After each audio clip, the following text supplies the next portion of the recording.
Hello दोस्तों, तो स्वागत है आपका फिर से एक बार ध्येय अचीवर नर्सिंग के इस सेमेस्टर चैनल पे। आज से हमारा सेकंड चैप्टर शुरू हो रहा है कम्युनिटी हेल्थ नर्सिंग में। ठीक, तो health care planning and organisation of health care at various level. ठीक, इस चैप्टर का नाम है। इस चैप्टर का नाम है। पहले हम देखेंगे कि चैप्टर के नेम में मतलब क्या, मतलब हमको इस चैप्टर में पढ़ना क्या क्या है। ठीक, उसके बाद में एक एक करके एक एक चीज़ें पढ़ना शुरू करें। इससे पहले पहला चैप्टर खत्म हो चुका, तो अगर आपने उसको नहीं देखा तो आप जाके डिस्क्रिप्शन में प्लेलिस्ट का लिंक दिया हो, वहाँ से जाके आप लोग देख सकते हैं। ठीक, तो चलिए आगे बढ़ते हैं और एक एक करके इसको मतलब को समझते हैं। उसके बाद एक एक करके एक एक टॉपिक को देखना शुरू करते हैं। ठीक, तो हेल्थ केयर प्लानिंग मतलब इंडिया में। ठीक, पहली बात तो हम इस चैप्टर में जो देखेंगे वो मेनली इंडिया में देखेंगे कि इंडिया में क्या हो रहा है। ठीक, तो हेल्थ केयर प्लानिंग यानी हेल्थ केयर सिस्टम को, यानी जो 1950 में भारत आज़ाद हुआ। ठीक, 1950 में इंडिया, सॉरी 1947 में इंडिया आज़ाद हुआ। ठीक, 1950 में पहले सरकार बनी। ठीक, संविधान लागू होने के बाद। ठीक, तो 50 से लेके, ठीक 50 से लेके क्या क्या सर्विसेज दी गई इंडिया में जनता के लिए, क्या क्या किया गया, उसका प्लान कैसे किया गया, कितनी कमेटियां बनाई गई, कितने क्या किए गए, कितने ऑर्गेनाइजेशन बनाए गए, इन सारे चीज़ों को इस चैप्टर में हम लोग पढ़ने वाले। ठीक, और ऑर्गेनाइजेशन जो है वो हेल्थ केयर के जो ऑर्गेनाइजेशन वो वेरियस लेवल पे यानी अलग अलग लेवल पे कैसे वर्क करते हैं, सेंट्रल लेवल पे कैसे वर्क करते हैं, स्टेट लेवल पे कैसे वर्क करते हैं, और डिस्ट्रिक्ट लेवल पे कैसे वर्क करते हैं, ब्लॉक लेवल पे कैसे वर्क करते हैं, ग्रामीण लेवल पे कैसे वर्क करते हैं, यानी विलेज लेवल तक। ठीक, बिहार एक विलेज में, हर एक ग्राम सभा में एक सब सेंटर होता है। ठीक, तो वहाँ तक इसको कैसे एग्जीक्यूट किया जाता है, कोई भी प्लान आता है, कोई भी फंक्शन आता है, कोई भी प्रोग्राम होता है, तो उसको कैसे किया जाता है। ठीक, तो इन सारी चीज़ों के बीच में बहुत बड़ी कहानी है, बहुत सारे इम्प्रूवमेंट किए गए, बहुत सारे चेंजेस किए गए हैं, बहुत सारी चीज़ें ऐसी की गई हैं जिसकी वजह से आज जो हम सिस्टम देख रहे हैं ये पहले ऐसा नहीं था। ठीक, तो उसी को देखेंगे कि कैसे कैसे शुरू हो रहा है। ठीक, तो हेल्थ प्लानिंग सबसे पहले क्या, हेल्थ केयर प्लानिंग। ठीक, तो इसमें सबसे पहला आता है कि हेल्थ केयर प्लानिंग होता क्या है। ठीक, तो health care planning and health care development has been the priority of central government over the year. ठीक, मतलब साल दर साल जो 1950 के बाद से सेंट्रल गवर्नमेंट की जो है 1950 से साल दर साल जो है सेंट्रल गवर्नमेंट की प्रायोरिटी चेंज होती रहती है। ठीक, यानी कोई भी अगर आपका जो है मिशन शुरू हुआ, ठीक कोई भी प्रोग्राम शुरू हुआ, तो अगले 5-6 सालों को मद्देनजर किया जाता है। ठीक, 5 से 6 साल या 10 साल मैक्सिमम। ठीक, लेकिन हर 5 साल पे, ठीक हर पंचवर्षीय योजना में जो है मुद्दे चेंज होते हैं, चीज़ें चेंज होती है, बीमारियां चेंज होती हैं, सारी चीज़ें। तो इस हिसाब से सेंट्रल गवर्नमेंट को भी अलग अलग प्रोग्राम, अलग अलग चीज़ें, अलग अलग स्कीम निकालनी पड़ती है। ठीक, तो ये हर साल दर साल ये चेंज होती रहती है, प्रायोरिटी उनकी चेंज हो रहती है। ठीक, जैसे 1980 1985 में मलेरिया, टाइफाइड, डेंगू ये सारी चीज़ें प्रायोरिटी थी। ठीक, 1920 आते आते कोरोना हो गया प्रायोरिटी, की कोरोना को खत्म करना हो, सारी बीमारियां सेकेंडरी हो गई। तो सेंट्रल गवर्नमेंट की अपनी पॉलिसी होती है, सेंट्रल गवर्नमेंट की अपनी एक प्रायोरिटी होती है उस टाइम के अकॉर्डिंग, उस कंडीशन के अकॉर्डिंग। ठीक, 35 ईयर आफ्टर इंडिपेंडेंस, यानी कि आपका जो है 1982 से 1983 तक हेल्थ केयर पॉलिसी जो है गवर्नमेंट बना चुकी थी। ठीक, हेल्थ केयर पॉलिसी स्टेटमेंट उनका आ चुका था। ठीक, और जो है ये पॉलिसी के कम आफ्टर 1978 अल्मा अता डिक्लेरेशन। ठीक, अल्मा अता डिक्लेरेशन के बाद ये पॉलिसी लाई गई थी। ठीक, 1978 में अल्मा अता डिक्लेरेशन हुआ था। ठीक, उसके बाद में इंडिया में जो है हेल्थ केयर पॉलिसी लाई गई थी, हेल्थ पॉलिसी लाई गई थी। ठीक, आगे बढ़ते हैं। ठीक, तो ये इंट्रोडक्शन था, यहाँ से आपका कुछ क्वेश्चन नहीं आने वाला। ठीक, मेन अब आपका क्वेश्चन यहाँ से बनेगा, बहुत ही इंपॉर्टेंट ये है, इसको ध्यान से समझ दिएगा।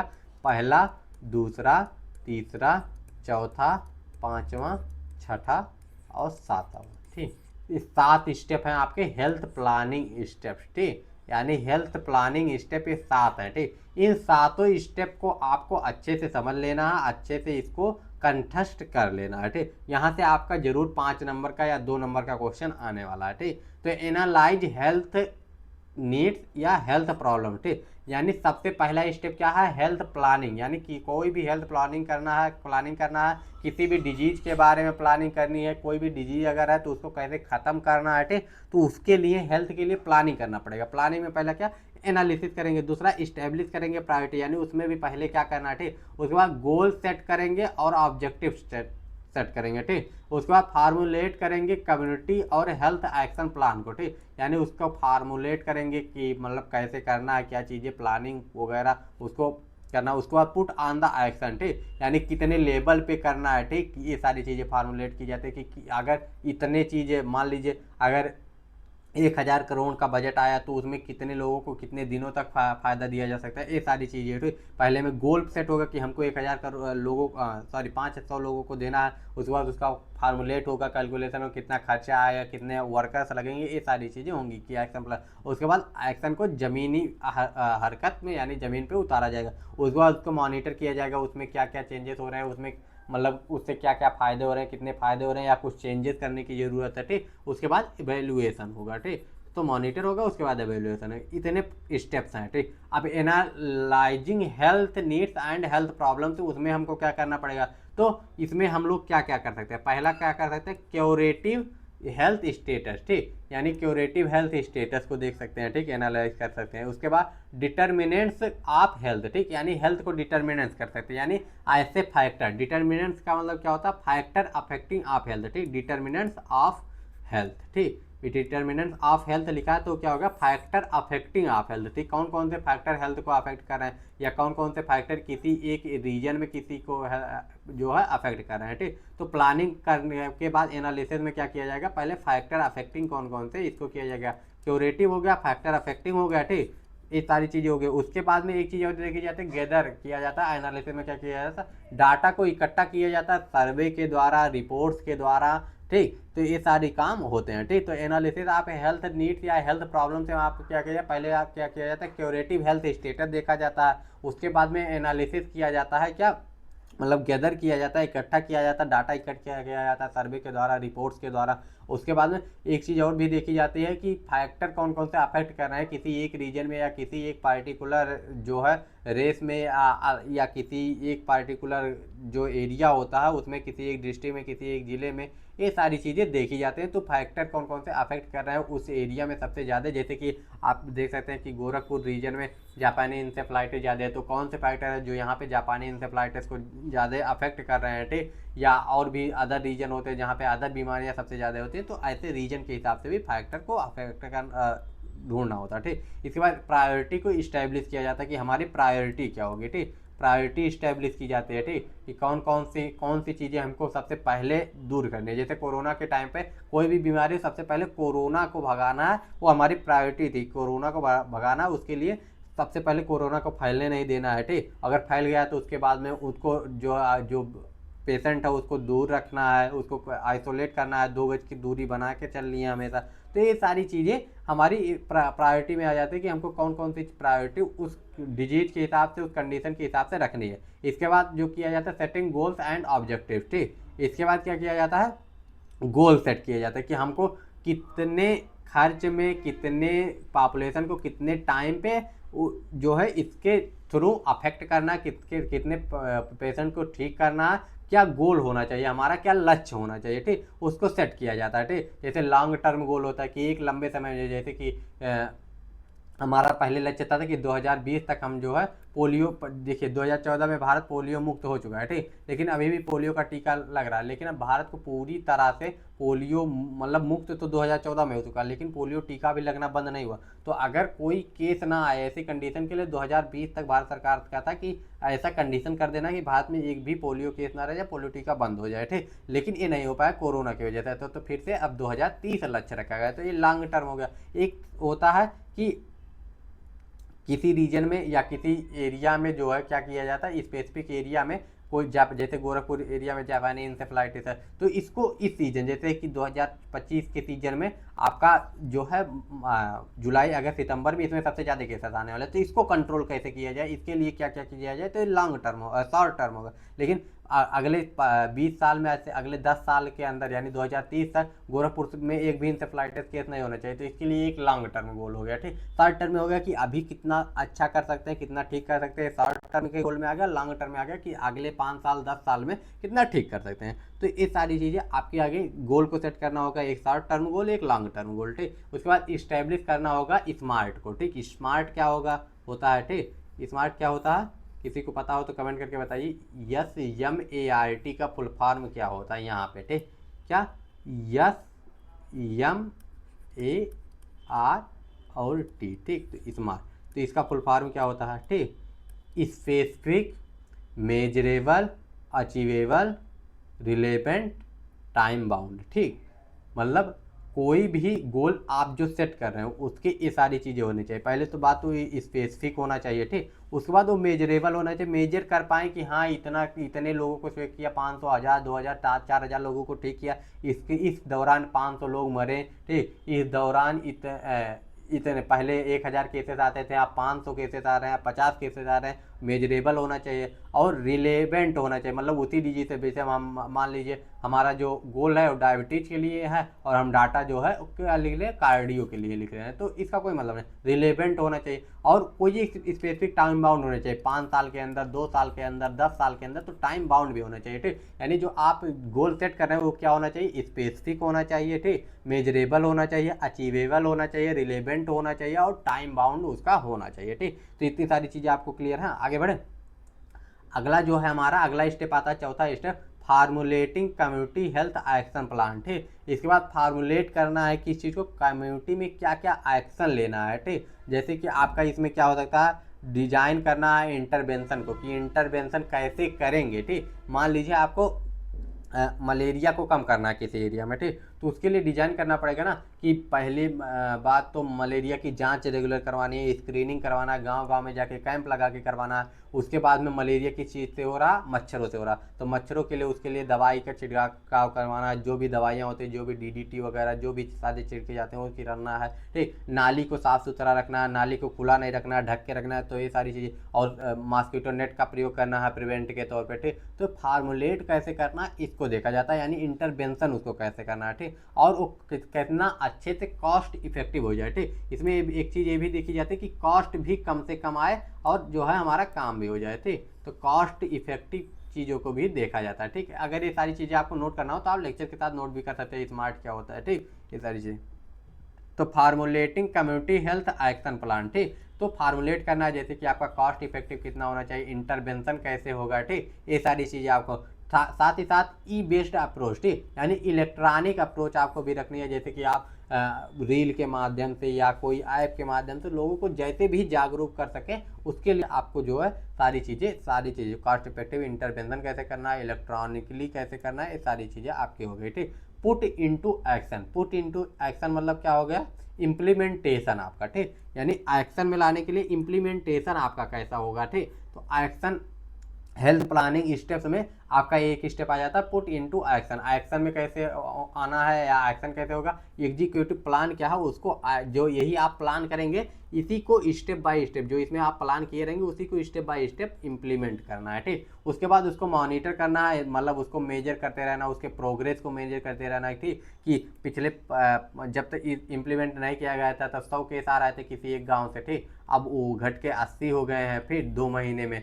4 महीने बाद 70 हो गए, ठीक। 2 साल बाद 10 केस आ रहे हैं, ठीक। तो ये सारी चीज़ें आपको मेजर करते रहना है, ठीक। उसके बाद पीरियड्स असेसमेंट कि कितने टाइम में कम हो रहा है, जैसे 2 महीने में, 4 महीने में, 6 महीने में कितने केसेस कम रहे, ये सारी चीज़ें, ठीक। उसके बाद इवेल्युएट करना है कि पहले जो जब हम ये प्रोग्राम शुरू किए थे तब और आज इसकी क्या कंडीशन है, ठीक। यानी 2 साल पहले अगर हम शुरू किए थे तो आज इसकी क्या कंडीशन है, इसमें क्या चेंजेस होने चाहिए, ये सारी चीज़ें करनी है, ठीक। तो हेल्थ प्लानिंग स्टेप समझ में आ गया ना। एनालिसिस करना बहुत ही आसान है, इसको बहुत ज़्यादा टफ मत बनाइए, बस इसके अंदर क्या डाटा लिखना वो सारी चीज़ों के लिए हमने इतना टाइम लिया, ठीक। आप ये हेडिंग याद रखिए, उसके बाद डाटा खुद से लिख सकते हैं। देखिए नर्सिंग एक ऐसा फील्ड है या एक ऐसी चीज़ है आप सारी चीज़ें रट नहीं पाएंगे, आप हेडिंग याद रखिए, उसके बाद समझ लीजिए लेक्चर में, ठीक। कुछ चीज़ें याद लिख सकते हैं जैसे स्मार्ट लिख लीजिए, ठीक। तो ऐसे थोड़े थोड़े जो है हेडिंग डाल के एक एक पॉइंट ऐसे छोटा छोटा नोट करते हुए चलिए, ठीक। तो इससे हो जाएगा, इसीलिए हम स्लाइड पे लिखते हैं, नहीं तो हम चाहे तो वैसे सारी चीज़ें बोल सकते हैं, लेकिन स्लाइड पे लिखने से क्या होता है आपको नोट करने का थोड़ा सा टाइम मिल जाएगा, ठीक।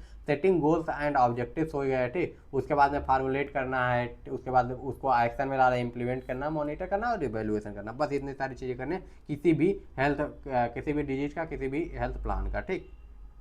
आगे बढ़े, अब आता है हेल्थ प्लानिंग इन इंडिया। अब इंडिया में कैसे हेल्थ प्लानिंग किया गया, तो इसके लिए कमेटी कई सारी बनाई गई। देश आज़ाद होने के पहले सबसे पहले कमेटी बनाई गई थी बोहर कमेटी, थी बोहर कमेटी 1946 से बनाई गई थी। इसमें बस आप लोगों को 3-4 चीज़ें याद रखनी है, ठीक। पहला, कमेटी का नाम क्या था, ईयर क्या था, ठीक। दूसरी चीज़ उसके चेयर पर्सन कौन थे, ठीक, मेन पर्सन कौन थे, ये याद रखना। रिकमेंडेशन क्या थी, ये इसमें से सारे पॉइंट नहीं, आप अभी जब सारे कमेटी पढ़ेंगे और एक बार बुक अपना उठा के देखेंगे तो उसमें आपको पता चल जाएगा कि लगभग कुछ सारे 3-4 स्टेप ऐसे हैं जो सब में है।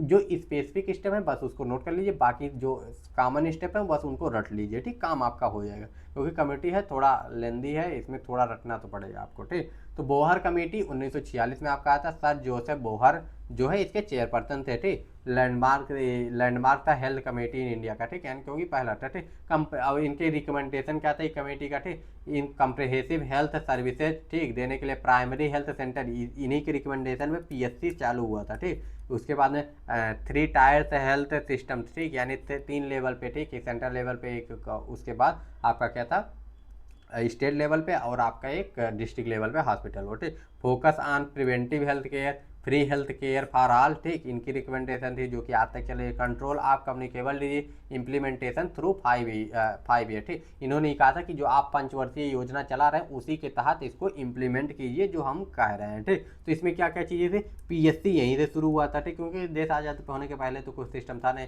और 3 टायर हेल्थ केयर सिस्टम और हेल्थ फॉर ऑल, ठीक, ये सारी चीज़ें। फोकस प्रिवेंटिव हेल्थ केयर, ठीक, यानी पहले बचाव के ऊपर फोकस किया जाना जरूरी था, ठीक। आगे बढ़े तो इम्पैक्ट क्या पड़ा इनके, ठीक, क्या था, foundation of Indian public health system, क्योंकि पीएससी इन्हीं के बदौलत जो है बनी थी, ठीक, पब्लिक हेल्थ सिस्टम है, सॉरी प्राथमिक हेल्थ सेंटर जो है, ठीक। इसके बाद में आपका inspired the national health policy, जो नेशनल हेल्थ पॉलिसी कब आई थी 1983 में आई थी, ठीक। तो 1983 में जो आई थी, तो ये नेशनल हेल्थ पॉलिसी जो थी ये इंस्पायर्ड इसी से हुई थी, बोहर कमेटी से, इन्हीं के इंस्पिरेशन पे बनाया गया था, ठीक। और पीएससी और सीएससी इसी के ऊपर पूरे इंडिया में बनाया गया था, ठीक। तो ये सारी चीज़ें होगी। तो बोहर कमेटी का मेन इंपॉर्टेंट लाइन क्या होगा, पीएससी सीएससी बनाया गया, ठीक। और आपका क्या हुआ, पब्लिक हेल्थ में सिस्टम में थोड़ा रिफॉर्म आया, ठीक, ये सारी चीज़ें। इसके बाद अगली कमेटी कौन है, 1962 में आई थी ये कमेटी, नाम क्या था, मुदालियर कमेटी, ठीक, मुदलियर कमेटी या मुदालियर कमेटी जो भी है, ठीक। एक चीज़ और इसके पहले वाले में देख लेते हैं तब इस पे आते हैं, इस कमेटी का एम क्या था, ठीक। तो एम या ऑब्जेक्टिव्स जो भी आप कह लीजिए, इस कमेटी का एम था टू रिव्यू करना health system and recommendation improvement of India, ठीक। मतलब इनका मेन था कि रिव्यू करना कि हेल्थ केयर सिस्टम ऐसा है कैसा, ठीक, और इसको इन्हीं से इन्फ्लुएंस होके जो है आपका क्या 1951 से, ठीक, 1951 से 56 तक जो है पहला क्या चला था, इसको भी पढ़ेंगे क्या चला था आपका फर्स्ट 5 ईयर प्लान, अगले लेक्चर में 5 ईयर प्लान के बारे में पढ़ने वाले हैं, ठीक। तो उसमें इसको इम्प्लीमेंट भी किया गया था, ठीक। एम क्या था, रिव्यू करना हेल्थ केयर सिस्टम को, ठीक। आप इस पर अगर किसी का पूछ लिया कि आप जो बोहर कमेटी के बारे में लिखिए, ठीक, तो बोहर कमेटी हेडिंग डालिए, उसके बाद उसका एम लिख सकते हैं, ठीक, एम भी लिख सकते हैं। अगर आप पढ़ेंगे तो आपको समझ में आ जाएगा, इस पढ़ने के बाद सीधे एम वाली हेडिंग इसलिए नहीं डालें क्योंकि आपको ये पढ़ने के बाद पता चलेगा कि उनका लक्ष्य क्या था, ठीक। लक्ष्य क्या रहा होगा, उनका लक्ष्य रहा होगा जो इम्पैक्ट पड़ा होगा वही उनका लक्ष्य रहता है, ठीक। तो एम में उसको लिख सकते हैं कि जो है रिव्यू करने के लिए हेल्थ केयर सिस्टम को, ठीक। आगे बढ़े, मुदलियार कमेटी, मुदलियार कमेटी का एम क्या था, मुदलियार कमेटी का चेयरपर्सन कौन थे, डॉक्टर ए लक्ष्मण स्वामी मुदलियार, ठीक। 1962 में आए थे, ठीक, सर्वे किए थे, प्लानिंग की थी इस कमेटी का, ठीक। और इनका एम था review the existing health care system, इनका भी क्या था, रिव्यू करना ही हेल्थ केयर सिस्टम को, ठीक। की रिकमेंडेशन इनके क्या थे, improvement of medical and para medical training, ठीक। इनका था कि एजुकेशन जो दिया जा रहा है उसको इम्प्रूव किया जाए, ठीक, यानी जो ट्रेनिंग दी जा रही है, एजुकेशन दिया जा रहा है उसको इम्प्रूव किया जाए, कंट्रोल किया जाए कम्युनिकेबल डिजीज को, ठीक, और फैमिली प्लानिंग और मैटरनल चाइल्ड हेल्थ पे इनका जोर था, ठीक। तो ये सारी 3 चीज़ें, और बाकी चीज़ें आप उसमें से भी जो कॉमन चीज़ें वो आप लिख सकते हैं अपने बुक से भी। इतने इनके हाईलाइटेड पॉइंट थे, ये तो बिल्कुल नहीं भूलना है, ठीक। क्या था, मेडिकल और पैरामेडिकल ट्रेनिंग में इन्होंने क्या किया था, चीज़ें दी थी, ठीक। तो मेडिकल पैरामेडिकल ट्रेनिंग हो गया, इसके बाद में आपका फैमिली प्लानिंग और मैटरनल चाइल्ड हेल्थ में इन्होंने योगदान दिया था, ठीक। इसके बाद इम्पैक्ट क्या था, helped saved India health policy in 1960 and 97, ठीक। हेल्प की थी सेव करने में इंडिया के हेल्थ पॉलिसी को 1960 और 97 में। Lead the expansion of PSC and district hospital across India, ठीक, यानी पीएससी और डिस्ट्रिक्ट हॉस्पिटल के एक्सपेंशन में ये महत्वपूर्ण भूमिका निभाए थे, ठीक। इम्पैक्ट क्या, सॉरी रिकमेंडेशन क्या थी, पैरामेडिकल और मेडिकल की ट्रेनिंग, कम्युनिकेबल डिजीज और फैमिली प्लानिंग और मैटरनल चाइल्ड हेल्थ, थी। उसके बाद इम्पैक्ट क्या पड़ा, हेल्थ केयर पॉलिसी में इम्पैक्ट पड़ा था, expansion of PSC and district hospital across the India, ठीक, एक्सपेंशन हुआ था इसकी वजह से, और स्ट्रेंथ हुआ था मेडिकल एजुकेशन, ठीक। क्योंकि उन्होंने रिकमेंड किया था, ठीक। और डिजीज कंट्रोल प्रोग्राम पे, ठीक, मेडिकल एजुकेशन पे इम्पैक्ट पड़ा था इनका। इसके बाद में चड्ढा कमेटी क्या थी, इसके कौन थे, एमएस चड्ढा, ठीक। एमएस चड्ढा जो थे mainly focus on the strengthening of national malaria eradication programme, ठीक, NMEP, national malaria eradication programme, national malaria eradication programme, ठीक। इसको याद रखिएगा, NMEP, ठीक। की रिकमेंडेशन क्या था, बेसिक हेल्थ केयर वर्कर्स को इंट्रोड्यूस करना, ठीक। बेसिक हेल्थ केयर वर्कर्स को इन्होंने इंट्रोड्यूस किया था, जो कि आपका एक मतलब as a health care worker के रूप में इनको इंट्रोड्यूस किया गया था, जैसे 4th क्लास वर्कर और भी बाकी वर्कर्स होते हैं वैसे ही, ठीक, बेसिक कामों के लिए, ठीक। इसके बाद integrating of malaria control with general health services, ठीक। इंटीग्रेट किया गया मलेरिया हेल्थ में, ठीक। इम्पैक्ट कहाँ पड़ा, मल्टीपर्पज हेल्थ वर्कर, ठीक। जो आपका कौन थे, बेसिक हेल्थ केयर वर्कर थे, उन्हीं को मल्टीपर्पज हेल्थ केयर वर्कर यानी कई सारे कामों के लिए, बेसिक कामों के लिए उनको होगा था, ठीक। ये स्कीम आई, ठीक। और role of PSC and sub centre rural health care, ठीक। PSC और सब सेंटर का जो है रोल बढ़ा, ठीक। उसके बाद मुखर्जी जो कमेटी थी, कौन थे इसके चेयरपर्सन, डॉक्टर NN मुखर्जी, ठीक। डॉक्टर NN मुखर्जी जो थे, इनका क्या काम था, ये भी मलेरिया इरिडेशन प्रोग्राम के लिए ही आए थे, ठीक। मलेरिया इरिडेशन प्रोग्राम में आया था और इनका एम क्या था, ठीक, मुखर्जी कमेटी का, improve the basic health care services and family planning process, ठीक। तो क्या क्या था, इम्प्रूव करना था, एम क्या था, हेल्थ केयर सर्विस को तो सबको इम्प्रूव करना था, साथ ही साथ इनका फैमिली प्लानिंग प्रोग्राम्स को भी इम्प्रूव करने का इरादा था, ठीक। और इनके की रिकमेंडेशन क्या थे, बेटर सर्विलेंस सिस्टम होना चाहिए, ठीक, सर्विलेंस सिस्टम होना चाहिए, जिससे जो भी काम PSC सब सेंटर पे हो रहा वो पूरे सेंटर लेवल तक सर्विलेंस होना चाहिए, उसको दिखना चाहिए, ठीक। और मलेरिया उसका इंस्पेक्शन होते रहना चाहिए, ठीक। और मलेरिया उस समय बहुत महामारी की तरह फैल रही थी, तो उसको रोकने का इनके ऊपर जिम्मेदारी था और रिकमेंडेशन भी था, ठीक। मलेरिया इरिगेशन में बहुत ज़्यादा इफर्ट, इनका इम्पैक्ट भी पड़ा था इनके उसका और integrating the disease control programme with the general health care services, ठीक। ये हो गया। इसके बाद में आगे बढ़ते हैं, देखिए कुछ चीज़ें इसमें याद रखिएगा, 1-2 पॉइंट, ठीक।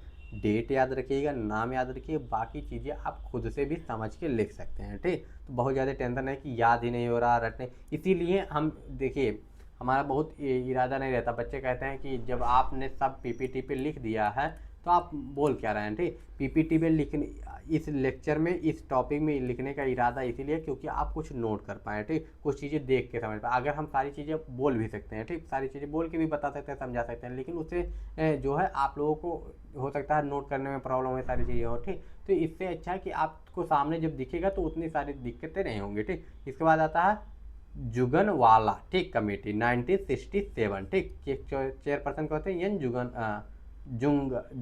जुगलवाला, ठीक। तो इनका known as the committee of the integration of health services, ठीक। ये इनके कमेटी हो गई। की रिकमेंडेशन क्या था, integration of health services at all level, ठीक। सभी लेवल पे हेल्थ सर्विसेज दिया जाए, health planning at the state level, ठीक। हेल्थ की जो प्लानिंग स्टेट लेवल पे भी हो, क्योंकि कुछ जो स्टेट होते हैं उनके लिए स्पेसिफिक अलग अलग बीमारियां भी हो सकती हैं, ठीक। ये सारी चीज़ें, uniform services conditions for health personnels हो गया, ठीक। इसके बाद में आपका हो गया improvement in rural health care delivery, ठीक। तो रूरल एरिया में, गाँव के एरिया में जो है इम्प्रूवमेंट किया है, और यही सारी इनकी इम्पैक्ट भी थे, ठीक। इनकी इम्पैक्ट क्या था, यही सारी चीज़ें लागू हुई, ठीक है, स्टेट लेवल पे हुआ, ठीक। ये सारी चीज़ें हुई, ठीक। और डिसेंट्रलाइजेशन ऑफ हेल्थ एडमिनिस्ट्रेशन का मतलब क्या होता है, मतलब हेल्थ सर्विस को सेंट्रलाइज ना किया जाए, केवल केंद्र सरकार दिल्ली से ही चलेगी तभी होगा, ठीक। कोई डिस्ट्रिक्ट में कोई अलग बीमारी होती है तो डिस्ट्रिक्ट लेवल पे भी आप अपने में जो है सारी चीज़ें व्यवस्था करने में सक्षम हो, डिसीजन लेने में सक्षम हो, ठीक। ऐसे व्यवस्था बनाइए, जो है CSC लेवल पे, PSC लेवल पे, डिस्ट्रिक्ट लेवल पे, स्टेट लेवल पे अलग कर दिएगा। ऐसा नहीं कि पूरे देश में एक ही जैसा बीमारी नहीं होता, एक ही जैसी कंडीशन नहीं होती, तो उसके हिसाब से अलग अलग चीज़ें की गई, ठीक, जिससे डिसेंट्रलाइज है, सेंट्रलाइज ना हो सिस्टम, ठीक। उसको करतार सिंह कमेटी 1973, ठीक। करतार सिंह कमेटी जो थी वो 1973 में आई थी। इनकी रिकमेंडेशन क्या थी, introduction of multipurpose health worker, ठीक। वही मल्टीपर्पज आए सब सेंटर, ठीक। पहले क्या थे, ये केवल PSC और CSC पे रहते थे, ठीक, CSC पे रहते थे, ठीक। अब इनको सब सेंटर लेवल तक भी भेज दिया गया, ठीक। तो ये सारी चीज़ें हुई। Strengthening the primary health centre, ठीक, पीएससी को स्ट्रेंथ किया गया, ठीक, इंट्रोड्यूस किया गया हेल्थ सुपरवाइजर को, ठीक, और better training for health care worker, और हेल्थ केयर वर्कर के लिए बेटर ट्रेनिंग की व्यवस्था की गई, ठीक। उसके बाद लीड टू द इम्पैक्ट क्या पड़ा, इस्टेब्लिशमेंट ऑफ सब सेंटर, ठीक, यहाँ से सब सेंटर इस्टेब्लिश हुआ, अच्छे से होना शुरू हुआ, ठीक। सुपरवाइजर स्ट्रक्चर बना कि कैसे कौन किसको जो है सुपरवाइज करेगा, ठीक, ध्यान रखेगा, कौन किसके कामों को देख रेख करेगा, ये सारी चीज़ें। Integrating the various health care programme, ठीक, ये सारी चीज़ें होंगी। करतार सिंह कमेटी कब आई थी, 1973 में, ठीक। इसके बाद में आपका आ जाता है श्रीवास्तव कमेटी, ठीक। श्रीवास्तव कमेटी जो है ये आपका क्या है, की रिकमेंडेशन इनके क्या था, group of primary health care centre, ठीक, पीएससी के ग्रुप बनाए जाए, ठीक, प्राइमरी हेल्थ सेंटर के ग्रुप बनाए जाए, ठीक। Community based health care approach, ठीक, कम्युनिटी के हिसाब से हेल्थ केयर अप्रोचेस अपनाई जाए, ठीक। PSC should be upgraded with more facility and staff, ठीक, पीएससी में फैसिलिटी बढ़ाई जाए, स्टाफ बढ़ाई जाए, ठीक। इनका रिकमेंडेशन ये था। रीओरिएंटेशन ऑफ मेडिकल एजुकेशन, ठीक, तो रीओरिएंटेशन कराया जाए मेडिकल एजुकेशन, मतलब उसमें चेंजेस किए जाए, ठीक, यूज किया जाए एएनएम का और हेल्थ असिस्टेंट का, ठीक, इनके यूजेस को भी बताएं, ठीक। इम्पैक्ट क्या हुआ, नेशनल रूरल हेल्थ मिशन इन्हीं की बदौलत सुपरवाइजर स्ट्रक्चर में लॉन्च किया गया, ठीक। Family planning,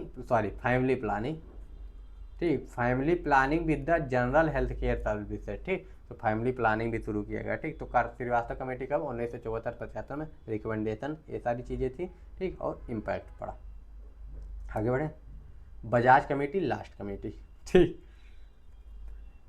man power planning पे, प्रोडक्शन पे, मैनेजमेंट पे डॉक्टर JS बजाज ने बहुत अच्छे से ध्यान दिया, ठीक। डॉक्टर JS बजाज इस कमेटी के अध्यक्ष थे, ठीक।